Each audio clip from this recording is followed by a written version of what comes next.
Good evening. For those of you just signing on to the course program now, we're just going to allow for another minute or two to pass, and then we'll get started, just in the event that some people are running late.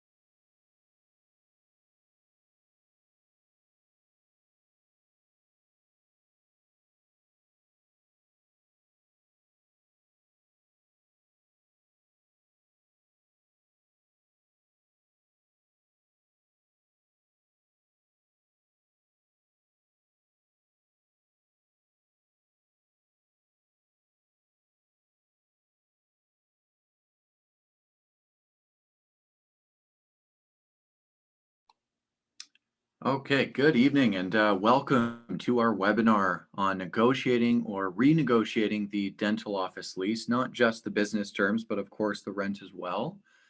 My name is Mitchell Braunstein. I'm with a company called Cirrus Consulting Group, and I will be leading today's program on the topic of dental office leasing within the Midwest market.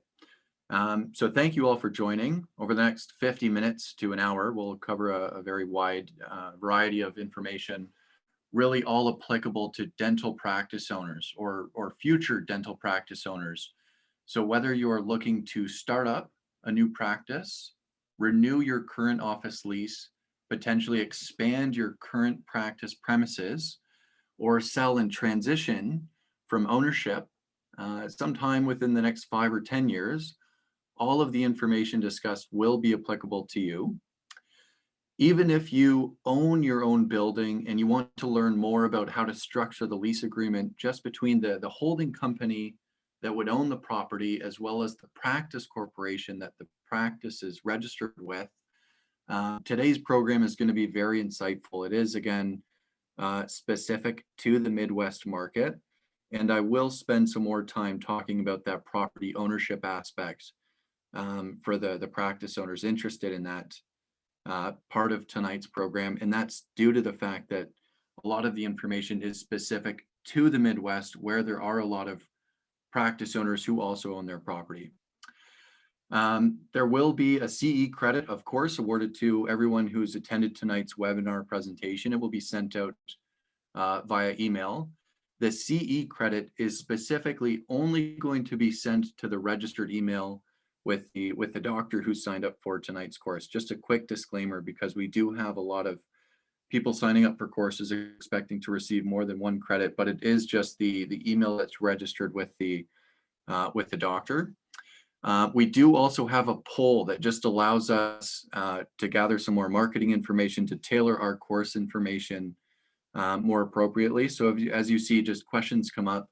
I believe to get us started, there's 3 or 4. So just a quick click to answer the question. I believe the first one is just a general question asking whether or not the purpose of tonight's course is specific to your current needs, what your current situation is, and just quickly answering that poll prompt for the webinar course just allows our marketing team to gather some important feedback so we can continue to tailor some of these courses and benefit the registrants for the online webinar programs that we have. Okay, all right, well, let's get started.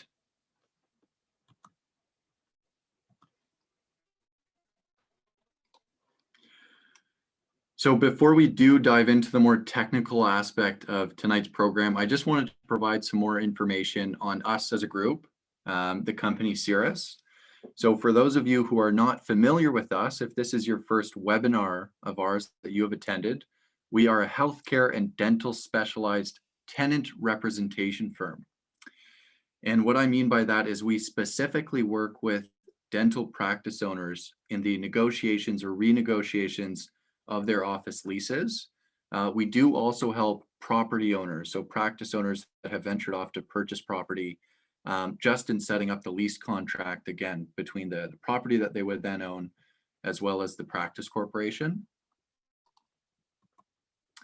We were founded by a group of dentists almost nearly 3 decades ago now, but it's really just a collaboration of different departments all working in conjunction to serve the interests of our clients. And since our inception, we've negotiated over 12,000 dental and medical office leases. We do have an in-house legal, leasing, and consulting department, as well as the unmentioned market research team that, as I mentioned, really just work in conjunction to serve the needs of our clients. Annually, we do represent over 700 clients in active negotiations throughout Canada and the United States. We do typically deliver 100 plus CE courses annually, and unlike tonight, most of our programs are live seminars, but due to travel restrictions, of course, we're limited to some virtual programs.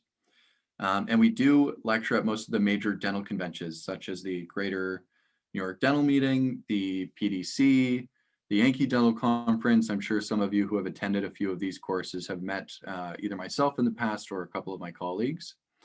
And again, as mentioned before, the purpose of tonight's webinar really is to discuss the importance of the office lease agreement, not just how it's going to affect you in the interim over the next 2 to 3 years until the next renewal, but also how it's going to affect the potential sale of the practice. So whether, again, you are looking to sign a new lease agreement for your first practice, or if it's a new lease on a satellite office or a second location, the information will be applicable. If you have a renewal coming up for the office lease and it's within 3 years of the actual expiry for your current term, it is applicable. If you're considering restoring your space and you want to have a discussion with your landlord about expanding your office and investing more money into the practice location, or again, as I mentioned, if you are considering retiring and actually going through the process of transferring your lease from yourself to the future owner of the practice, there's some great information that I'll share over the next few slides. And then we're going to dive into just a few of the key terms and conditions within a standard office lease, really applicable to property damage, if you're looking to make repairs, and as well if you're looking to have your practice reevaluated for eventual sale. And then just towards the end of the course, I have somewhat of a treatment plan outlined for those of you with a renewal coming up. So call it practical advice on negotiating the lease agreement for renewal. A quick market update. Obviously, as I mentioned, tonight's program is focused on the Midwest market. Metropolitan areas across, really across the world, have not seen a bigger shift to commercial real estate since 2020. It's mortgage delinquencies are at an all-time high, and rental rates have been dropping, and vacancy rates increasing. So, just looking specifically at Chicago, this is a quick snapshot of all of the recent and active transactions going on for property available for lease and landlords looking to lease out vacancies. So just a quick snapshot of Chicago here. You can see the very high volume of activity for office space, retail space, and healthcare space that's currently either being negotiated on right now or has been listed available for lease by landlords. So it's a very hot market from a tenant perspective, meaning that for you looking to lease new space, it's perhaps a very opportune time to find that second practice location, or to have that discussion with your landlord about what rent is going to be for the next upcoming term, because there's so much activity going on. Landlords are very, very eager to sign new deals just because of the volatility within the commercial real estate market. That's no different for Detroit.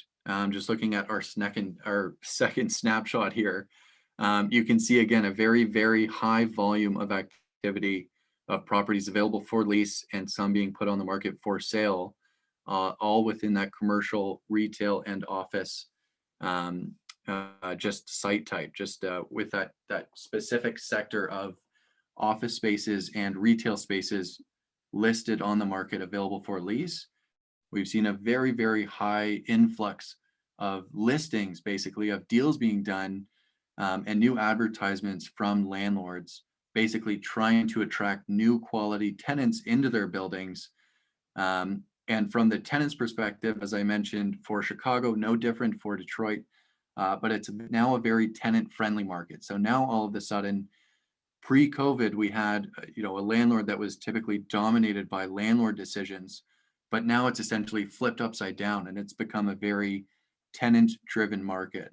Obviously, there's still the odd stubborn commercial landlord, but typically the very wide variety and vast majority of landlords out there are willing to get creative when it comes time to finding that new quality tenant.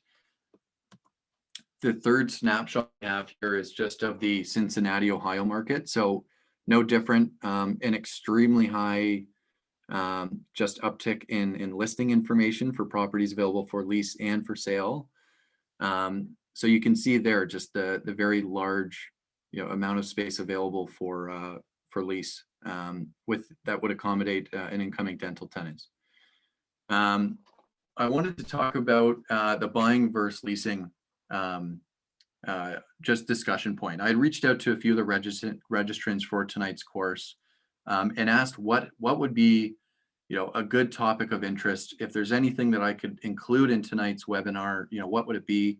And the overwhelming majority of suggested topics was just the notion of buying versus leasing. What is best? If I'm in a current lease agreement, should I consider buying? And I wanted to spend just about 5 minutes here talking about that very question. So for those of you who had sent over that question in advance of tonight's course, we're going to dive into that now. So looking at buying space versus leasing, if you've been associating and now all of a sudden you're in a position where you can go off on your own to start your own practice, is it better to buy or to lease? Well, if we're just looking at the left side of the screen in that buying category, everyone would be very well aware it takes a great deal of capital to be able to do that, as opposed to the lack of commitment needed for a lease term. But that's one thing to keep in mind, is just the even more capital intensive nature of being able to buy a property, and then if there's any money needed to retrofit the space, save some or include some dollars on the loan to just spend in renovating the unit and basically upgrade it for that of a new incoming dental practice. It's a lot of money, and typically people don't have enough cash on hand to do that until they're well within, call it the midway point of their career. In that buying perspective, again, it can make sense depending on the market that you're in, depending on your personal financing situation, but typically there's fewer opportunities out there, right? There's a lot more commercial real estate inventory available for lease than there is inventory available for purchase. And it really does narrow down the list of available properties that you could take over to basically have as the home for your practice. And I've spoken with clients before who are really dead set on just purchasing that property, going out, really owning their own building and then building out that new practice space. But when you have that tunnel vision and you're just looking for a property to buy, a lot of the time you forget about the important factors of location, convenience for patients, and available parking. Typically in the leasing opportunity, a lot of those, high quality commercial spaces, whether it be healthcare sector spaces or if it's just retail, parking, is a non-issue, and location is typically, within a high sought after space. It is a great opportunity to build wealth. Of course, if you're in the position where you can find a property and it's in a good location and parking is not going to be an issue for patients, it can be a great opportunity to service your own debt by paying down your mortgage in a property that you would own. Again, the value in doing so just throughout the leasing contract is to set one up between a holding company that would own the building that you would have purchased, as well as the practice corporation. So really, you're just moving money from one pocket to the other. But in the future, if you were ever in the position to be able to sell that practice or that property, you have a very clean track record of rents, so that the buyer for either the commercial real estate or the practice is not going to be feeling like they're walking into something that's just being drawn up in front of them. So it can be a great opportunity to build equity, to build wealth, just by simply paying down the debt, servicing the debt in that property that you would then own. In that prospect of being able to sell the property in the future, you really do narrow the market for who you could sell the building to. So more often than not, if you've gone down the route of purchasing a property and you've been operating your practice out of that location for the duration of your career, it's very far and few between the amount of doctors who have enough capital to be able to buy the practice and the property. There's not many practice owners or dentists who have enough cash on hand to be able to buy both, to be able to buy the practice and the property. So from the basically from the perspective of the doctor who would have purchased the property originally, you just have to be prepared to be a landlord at that point in time. Because if you can't find someone who has enough money to buy both the property and the practice, you've got to be prepared to rent out the space and just become a landlord. That might work for your retirement plan, and that might be something that you've been working toward, but it's always best to know what you're getting yourself into. Not to mention the potential, maintenance and upkeep or renovation requirements needed when you own your own building. But just keep in mind, if your goal for practice and property ownership really is to sell both assets in the future, just know that it is a very small buyer pool that you'd be dealing with when you're looking to eventually transition and retire. So now let's flip to the other side of the equation, that right side of the screen there. If you're looking to lease new space, typically, if you're going to the bank and you're looking for a loan, really to help fund this new startup, if it's a new startup practice, or if it's another location, the bank won't have as much difficulty providing you that capital, that money, if you're looking to just sign a lease agreement and pay rent, right? It's just easier for that cash flow. You can set your schedule, your appointment for patients for the next 6 plus to 8, 10, 12 months, and you basically guarantee that you'll have cash on hand to pay that rent check. So from that startup perspective, it is a lot easier to get going and just be able to start generating that income for the practice. Of course, I'm sure some of you right now who are dealing with a very difficult landlord, you're realizing that if you're in that leasing scenario and now you're at the mercy of a landlord who's perhaps not the best person at the best manager of the property, and you're having to take care of things, it can be very frustrating. So that's why we really need to know what we're signing. We've got to figure out, okay, we've got a lease agreement here. It's definitely not like a residential lease. It's probably 50 plus pages. On the first page, it talked about rent, but beyond that, there's a whole bunch of legal terms. So before signing something, let's really understand what it is that we're going to marry ourselves to, because we don't want to find ourselves at the mercy of the landlord. And that's what tonight's program is all about, is going through kind of a lot of the very specific examples and the condition examples that some of you who perhaps are leasing space today have unfortunately found yourself in the middle of. But there is a way to correct any mistakes made in the lease, and that's just throughout the renewal or the transition. But we can get to that over the next few slides. The painful reality in a leasing situation, although it can make great sense just for the growth plan for the practice, that rent money it's money not seen again, right? It's money out the door that's going to pay off the landlord's mortgage. And unfortunately, it's really hard to see that back. Oftentimes the value in rent, if you're just looking at the convenience factors of having a really great location, satisfying that very necessary parking requirement, it's a cross to bear. But typically one of the cons for leasing space is just that it's money not seen again.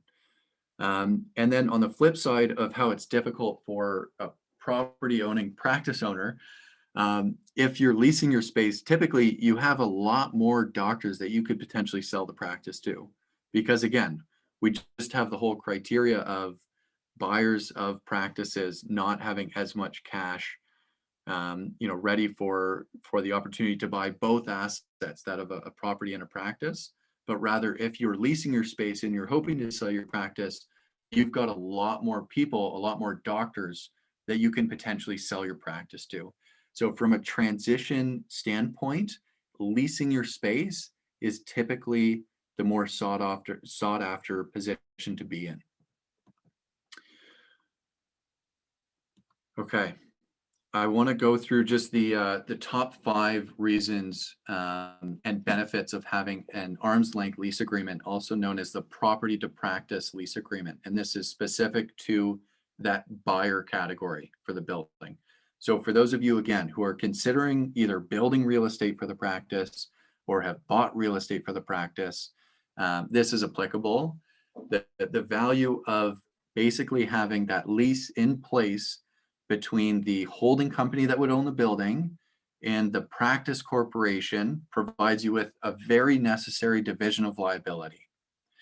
If you've had patients come to the building, if someone were to slip and fall and now we had a lawsuit on our hands, if you have a clear division of liability identified in that property to practice lease agreement, now whoever is seeking damages from the business owner or the property owner really is only limited to going after assets listed under one of the two companies. So let's look at the flip side of that. If you did not have a property to practice lease in place or an arm's length lease, and if there were a claim against the practice, if both assets are listed under the same company and you were in a lawsuit, there's really no division of liability. So you're exposing too much of your wealth. The best thing to do is have that arm's length lease in place, have a division of liability to prevent any unnecessary exposure. You can truly improve the value of your property if you have that rental track record in place. So if you're just outlining on paper that you're paying yourself rent, again, you're paying rent from the practice corporation to the holding company that owns the building, you can truly improve the value of the building, because for any kind of commercial real estate investor that's going to consider buying a building, they're not just going to look at the value of the location. They're not just going to look at the physical integrity of the building. They're going to look at the lease document. And if in the lease document it says that over 10 years, this property is making near $1 million in rental income, that's a very great investment opportunity for someone to buy the building. And if you own the property and you're considering selling it, well, one thing that you can do to really ensure that sale is set up an arm's length lease, is have that lease in place between, again, your practice and your property, so that you're proving to an investor, someone that would buy the building, that heck, this property can make money. Obviously, there's a number of tax benefits. At the end of every year, I'm sure a lot of you have found yourselves scrambling to collect expenses and just get toward basically getting the books organized. If you own your building and you're paying yourself rent, that can be a very large expense that you can write off. And that third point alone is going to save yourself a lot of money. So don't miss out on that chance to benefit from the tax benefits found within the arm's length lease. And then the state of your estate. So obviously family is number one. And if you have any plans to leave some of those assets, leave any property or wealth to your family, just best to set things up now so that you don't have to worry about it in the future, or even better, you don't have to let your family worry about it. If you have the arm's length lease in place and there's, again, that clear track record of rents, there's just an outline commitment between landlord and tenant, and then a transition so that if ownership changed on the landlord side of things, your estate, your family could take over the property very smoothly. And it's obviously, we don't want to find ourselves in that position, but COVID was a curveball that people were not expecting, and we got involved in a lot of cases where unfortunately, I wish the practice owners were more prepared, because there was just a lot of messy files to be a part of, and it can simply be avoided just by setting up the paperwork that's necessary. I've talked about this recently just on the previous slide, and kind of hinted on the whole transition planning aspect of what you're looking to do. If you have a lease in place and you're trying to figure out, how am I going to retire? What's my transition plan going to look like? With that commitment from the tenant to landlord, if you're transitioning from being a practice owner to just becoming a landlord, now all you have to do for the buyer that would take over the practice, really that successor for your business, is just have them assume the lease agreement. You don't have to go through a painful negotiation. You don't have to go through a major change in documents. You've already got the agreement in place. You've just got to basically show it to the new owner of the practice and have them sign. They've basically taken it over. Or if they've purchased the practice from you and the practice corporation is already listed on the lease agreement, well, a condition of that sale, of that acquisition or sale of the practice, would be that the buyer assumes the lease agreement. So it's already taken care of. But definitely, if you're considering building real estate, or if you're considering purchasing property for the practice, don't be so short-sighted to think that this will be great, I don't have to pay someone rent. Your vision and your retirement plan can be much greater than just trying not to pay someone rent. So if you're going to buy a property, let's do it right. Okay, let's backtrack a bit and look at the leasing situation. Again, for those of you looking to lease new space, renew a lease agreement, expand your office space, invest more money into that unit that the landlord owns, or transition and transfer the lease, the next few slides are going to be very applicable to those 4 categories. So simply, what is a lease? Yes, it's an agreement that outlines a great deal of money that you as the tenant have to pay the landlord. But it's so much more than that, right? I mean, signing a lease agreement, it's like I mentioned before, a giant marriage contract that you have, sometimes with a small mom and pop landlord that only owns 2 properties within their portfolio, or sometimes it's a lease contract with a very large real estate investment trust that's got thousands of properties scattered all across the country. So let's just figure out and understand what it is that we're signing, because it's not just going to affect you today and tomorrow, but well into the future. So there's a number of reasons as to why it's very important.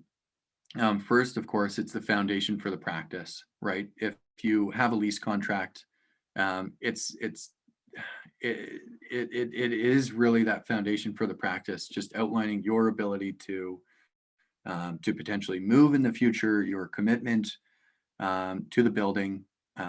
Obviously, for the very capital-intensive nature of running a dental practice, it is a huge investment to build out that space. And oftentimes, there's a great deal of financial considerations that can be sought after within the lease. So if you're looking at leasing new space, let's ask for a tenant improvement allowance from the landlord so that we're not stuck footing the bill for that build out. Obviously, it can be very difficult and time consuming to have to relocate. So in your lease contract, make sure there's no relocation clause that could hold you at the landlord's mercy to move if they wanted to put you in a different unit within the shopping center. It's very important, obviously, for a practice owner because it can dictate your eventual practice sale. If you're looking to sell the practice at any point throughout your career, unless you just plan on selling, the equipment and goodwill, we need to consider our transferability of the lease, which I'll get to in the next couple of slides. Actually, the next slide here. So what are the 3 key sellable components of your practice? And I just said it, so I hope everyone's got a coffee with them and they're listening. But the first, of course, is the equipment, right? That's a substantial investment that you made that you can sell to somebody else. The second sellable component is the goodwill. It's the revenue, basically the books for the practice that are going to outline income for this business over the next year or so. And thirdly, the thing that can dictate at least 50%, if not 100% of the practice's value in its saleability is the lease contract.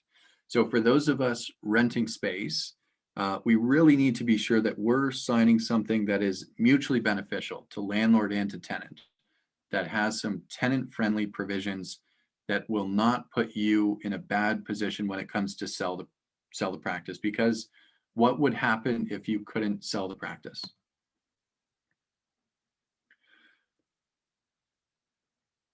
So I think, of course, like the practice, the lease agreement should do a number of things for the practice owner.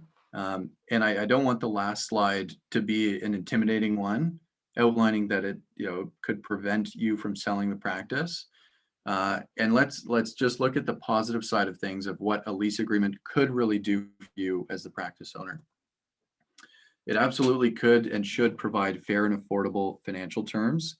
As I mentioned, if you're considering leasing new space, the tenant improvement allowance is really something that can help provide you with money upfront, loaned to you by the landlord to help build out that space. Or for anyone who is dealing with downtime due to COVID, of course, rent relief and months of free rent are things that could absolutely provide for fair and affordable financial terms. But if it's not outlined within the lease agreement, then it's not something that you're going to receive as a party to the lease contract. The lease agreement needs to provide very long-term stability and security for the practice. Again, it's not just about the next year or two for the practice's foresight. It needs to be about the next decade or 2 decades beyond that. And if you have a lease contract, a strong foundation for the practice that provides you security for your current location for the next 20 years, and you had to sell the practice in 5 or 10 years, well, you've basically assured the buyer of the practice that they can take over that strong foundation, and that the sale of your business is not going to be in question because you have a lease commitment in place and you can transfer that to the buyer of the practice. So it should provide a very long-term, stable, and secure home for the business. Of course, the lease agreement needs to minimize risk and exposure.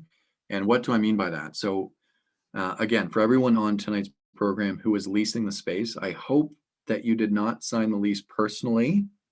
A lot of landlords are very savvy and they will always ask that their tenants sign an agreement under their personal name. Or if it's been listed and signed under the practice corporation, a smart landlord is always going to ask for a guarantee on top of that. The guarantee or signing a lease agreement personally in your personal name means that if you're ever in a dispute with the landlord or the property owner was seeking damages from you, now you've essentially opened up all of your personal assets to them. So it's always better to limit your exposure by signing an agreement under the company name. So preferably, whether it's a renewal coming up or if you're looking to sign that new agreement, let's limit our exposure and let's sign the lease agreement under the company name. Quite often, it's almost reasonable for a landlord to require and request a new signing doctor to provide some kind of guarantee, but it absolutely should not be an unconditional guarantee, meaning that if you have to provide some aspect of a guarantee to the landlord, that it should be conditional, and your personal guarantee should expire after a certain amount of time, or it should be limited to a certain dollar value, but we should never ever be signing an unlimited guarantee. The fourth point here is to maximize your flexibility. So I can see how many of you would think that signing a lease agreement is going to do the opposite. It's not going to give you any flexibility. But actually, there's a number of terms within a lease agreement that can provide you and your practice with flexibility. So for example, the right of first refusal can be a very flexible term that basically gives the tenant the option to expand their office space if there were to be an adjacent unit available for lease. The landlord would have to offer it to you to take over before marketing it to the public. or perhaps if the building became available for sale. If we can have a right to purchase the property included within the lease agreement, then absolutely, if they went to sell the building, the landlord would have to make that offer to you before listing it publicly. That right of first refusal to take over more square feet or to buy a building is a very valuable thing. And if it's a flexible option that you don't ever plan on exercising, the buyer for the practice might, and they might want that same flexibility. So if we have that right of first refusal transferable so that the buyer for the practice could benefit from that same clause, you're only going to put yourself in a more favorable position when it comes time to sell the practice. And on that topic, the aspect of selling the practice, it has to provide you with the option to transfer the agreement and actually sell the practice itself. So what's in your lease? I have an example here. It's a force majeure clause, and it's applicable to bring up because we saw something last year that no one thought we were going to see with COVID.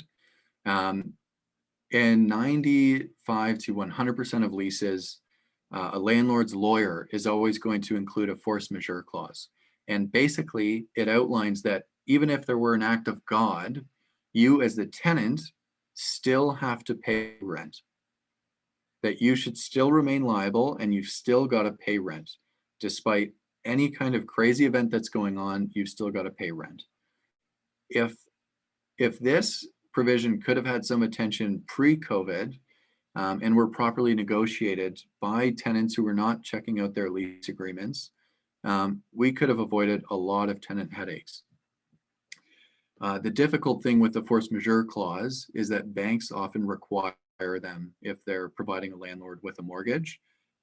So there are a number of creative ways to get around it, but it is something to be very well aware of.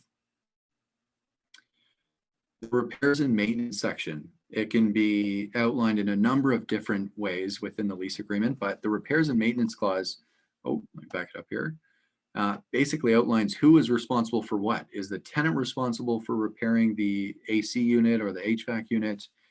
Who has to repair any broken wiring or plumbing?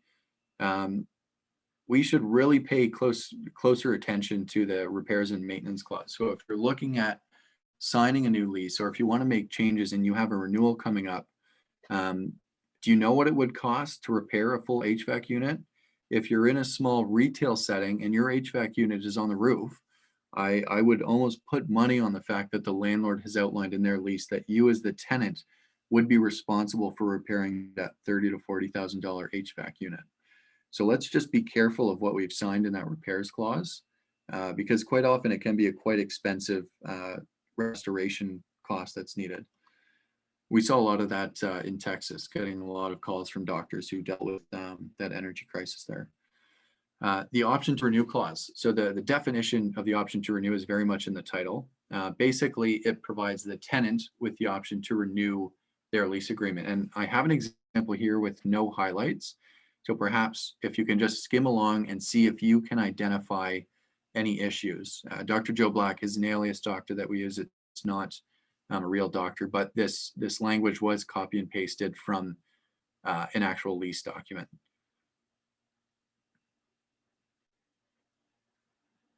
So in just a second here, we'll see how many people, how many attendees were able to identify some of the inherent risks within this option to renew. And let's check it out. So we've got a few. The first, of course, outlines that provided Dr. Joe Black shall remain as the tenant is an issue because obviously if Dr. Joe Black is not the tenant, then the option to renew does not apply to the current tenant. So if you're considering selling your practice and you've signed the lease agreement personally, and you thought you had 2 5-year options to transfer to a buyer, well, sorry to be the bearer of bad news, but no, that's not the case. Those options to renew only apply to the personally signed tenant. We need to make sure that the options to renew, of course, are transferable so that if you're going through a sale, if you're considering retiring, then the options to renew can benefit a buyer. For those of you looking to buy a practice, you'll of course know that it's very important to have lease term as it affects the amortization period for that potential loan. Some of the other issues with this option to renew example outline that any such renewal shall be on the landlord's then current standard form lease. Well, there's no definition there for what standard form lease means. And if you have a lease agreement coming up for renewal and there's language or a sentence like that, it basically outlines the landlord can just sign you onto their new agreement. And then the second part of that sentence outlines that in no event shall it be less than the rent paid in the last year of the original term, basically indicating that no matter what, your rent is going up. And even if the economy had a very, very difficult 2020, well, that's too bad, your rent is going to increase. Having said that, there's leverage, of course, if your lease is coming up for expiry, to basically lean on the fact that there's a lot of vacancy out there, and depending on your submarket, there could be the opportunity to have a very real rent discussion with your landlord, but it just depends. The next example I have does relate to the sale aspect, and I want to spend a bit more time on this clause as it is a very important one, of course, but the assignment clause outlines a tenant's ability to transfer the lease agreement to somebody else. So if we can do that same exercise to try and read through this example here and see if we can identify any of the inherent risks, let's just do that quickly now.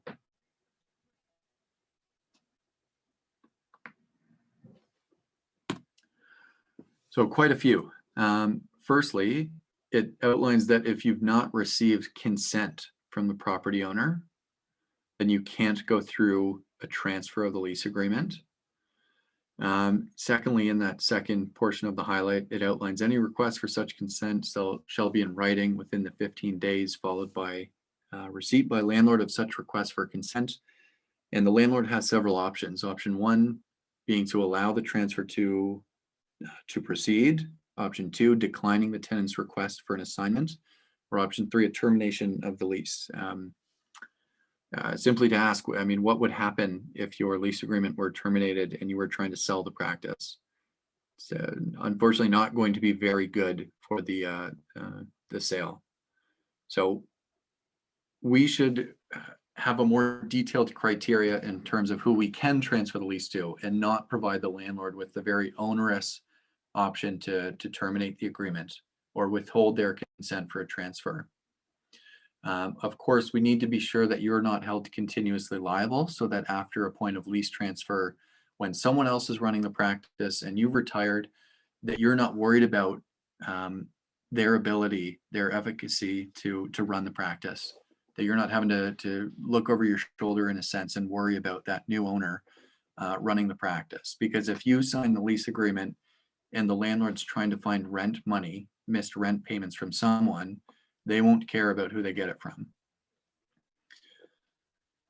Finally, the money that's transferred between hands in a lease transfer in a practice sale is going to be a great deal of value. So you can see there about midway through the paragraph, it outlines, should tenant receive from the assignee or the buyer of the practice or subtenant any rental income, cash goods, or any form of consideration in the connection with the assignment, etc., that the landlord would be owed that money. We need to be sure that that is not in your lease agreement. We have seen a lot of landlords try to get in the middle of a practice purchase and request a portion of the sale proceeds. And typically their grounds for that argument are the fact that the leasehold improvements in the unit is their property. And if you're selling a practice and a portion of its value is associated with their property, with those leasehold improvements, then they won't hesitate to try to get in the middle and request a portion of what the practice is going to sell for. So let's just make sure we don't have that language. And if we do, let's take advantage of the leverage that you would have for an expansion or for a renewal and correct it, because you don't want to find yourself in a difficult position right at the final hour of your career. Some of the other clauses that do raise some inherent risks within a commercial lease contract are here. I just wanted to highlight a few just in the interest of time.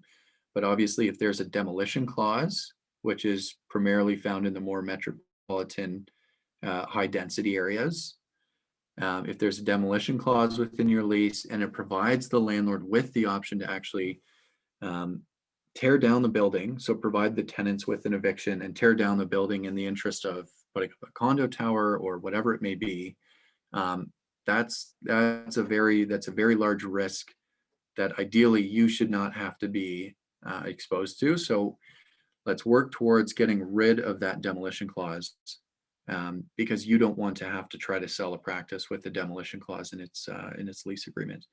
A relocation clause, I mentioned it earlier. The relocation clause basically meaning the landlord can require the tenant to move if they're trying to change up the tenant mix, or if they have plans on accommodating a new incoming tenant and they want to use your space. The death and disability clause is more protective language that can help somebody if their health has been impacted, basically allowing for a tenant to either sell the practice or terminate their rental obligation should they have fallen ill or God forbid have passed away. A very important clause just from that, again, that estate planning, because we don't want the responsibility of the lease to pass on to family. I've been seeing this a lot lately too, and I just had a conversation earlier today in regards to the financial statements, but typically a financial statement request, so a clause within the lease that allows the landlord to review the books of the business. That's more common for a percentage lease agreement. So someone that's paying a percentage of their annual production or revenue to help pay for rent. In a triple net lease or a gross lease, no, that's not something that you should have to agree to. And I really doubt that most dentists are on a percentage lease agreement. So there's no need for a financial statements ability or that landlord audit right to be included. So as I mentioned, just a treatment plan. If you have a lease agreement coming up for renewal, let's now discuss the key points of leverage that you can use to correct any of these inherent risks, or have a very needed rent discussion with the landlord. It applies to, again, a new start in the aspect of leverage, that renewal, expansion, or the opportunity to invest more money into the building, again, incentivizing the landlord to make changes to the lease, or if you're trying to transfer the agreement. In that tenant lease cycle, when the lease agreement is coming up for its renewal, we actually recommend it's best to get started up to 2 years before the expiry of the current term. Now, why 2 years? Because if you were looking to relocate your business, if you were looking to move your practice to a new property, by the time you go through the site selection, the permitting, the design, the build out, and try to save a few months to notify your patients of the move, that's going to take near 2 years. And the landlord would be very well aware of that.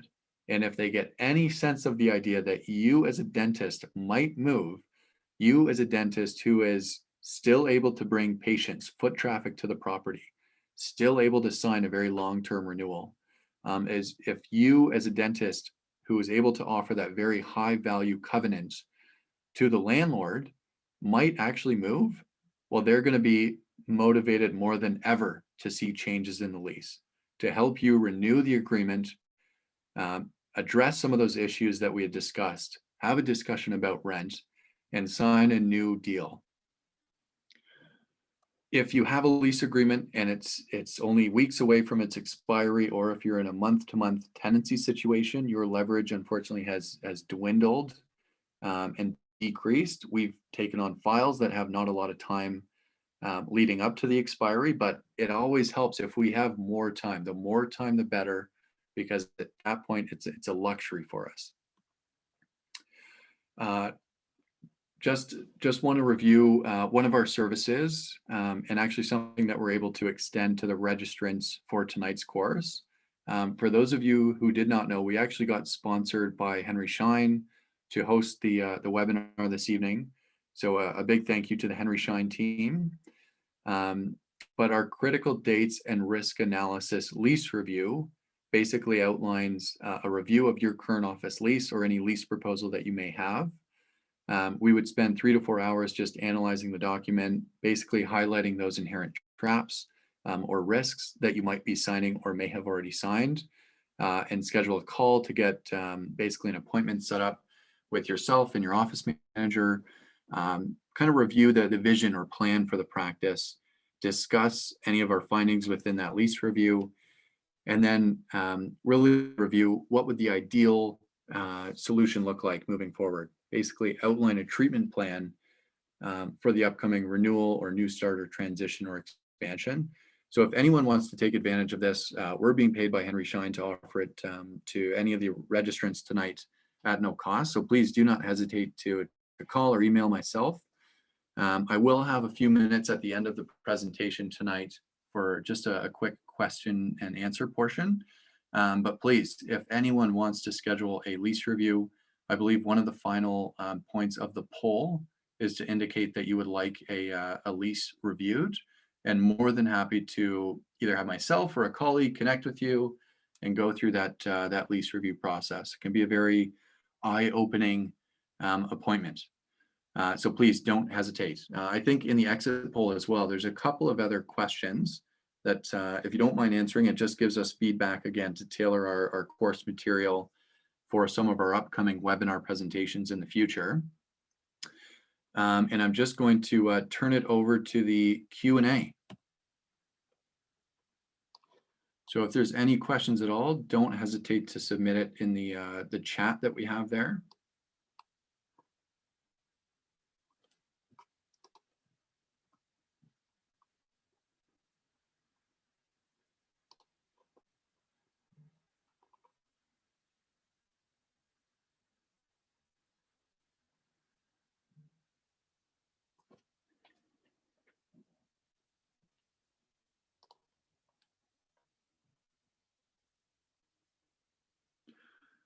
Okay, so I did just receive a few questions. I've been reading through a few of them. Someone outlined that their landlord's not responding to them and they're trying to have a discussion in regards to a renewal.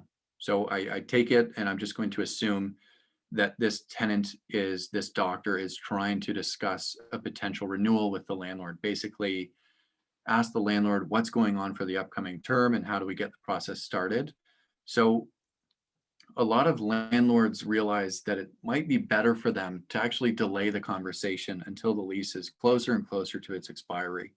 It's just kind of a negotiating tactic by a property owner, right? Because if you as the tenant are being delayed and you're not able to really have a substantial conversation, the more time that passes, the less leverage you would have. And it provides the landlord with the option to really understand that you are going to stay and they can have you commit to whatever they want for the renewal. It doesn't take a rocket scientist to realize that it's a very difficult thing to relocate a dental practice. And the more time that passes, the less power we as the tenants have to affect really positive change. It's not to say that you can't make any change. No, not at all. It's just to say that it's best to get the process started. And I really think that property owner is probably delaying things because they just want to strengthen their position on that negotiating chessboard. Okay, looking at another question here.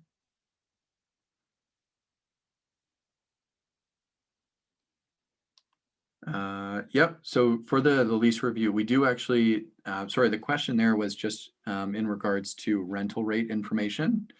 And I did not outline that earlier. I'll outline it now, but as a part of the lease review, that critical dates and risk analysis service, we do offer some market insight. So we have access to all the same information that a local real estate broker would, and we can essentially pull that active and available rent rate information.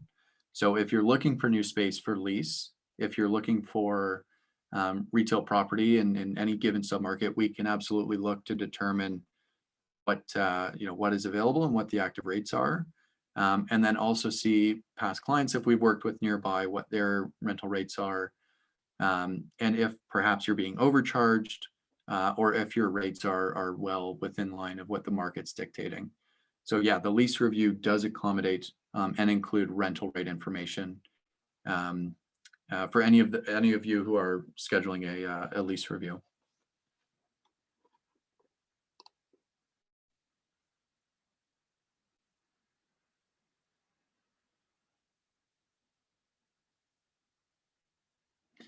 I'll just answer one more question here.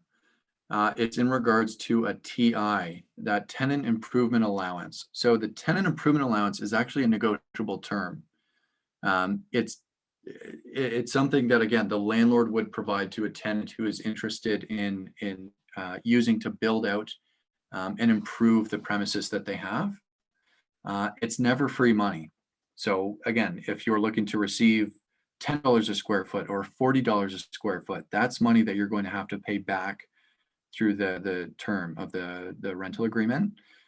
So we need to be sure that we understand, the fact that it is a loan, it's not free money, and it is absolutely negotiable.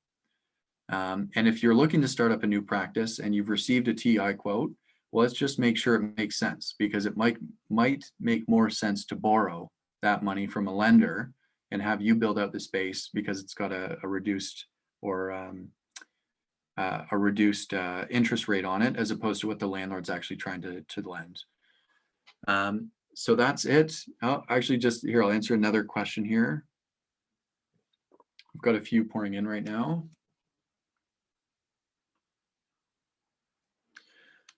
So this question's just on the triple net lease form, and the attendee has basically asked my CAM rates, so all caps CAM, continue to go up. So the CAM rates are common area maintenance, and I think what this person is trying to suggest is that their additional rents continue to increase.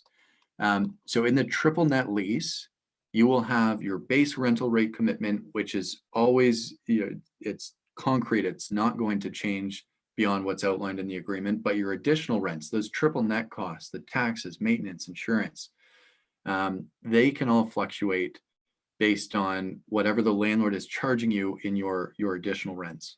So very important that we cap those additional rates to a percentage or to a specific dollar value, because as this attendee is indicating, their additional rates have gone up, and it seems to be in line with some improvements for the property.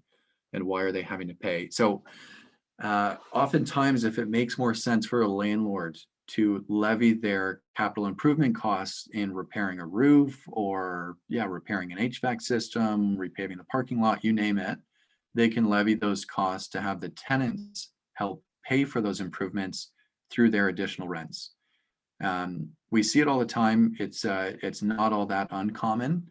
And the way to protect yourself as the tenant is to, again, just cap those additional rents so that you're not overspending in rent by way of those additional taxes, maintenance, and insurance costs.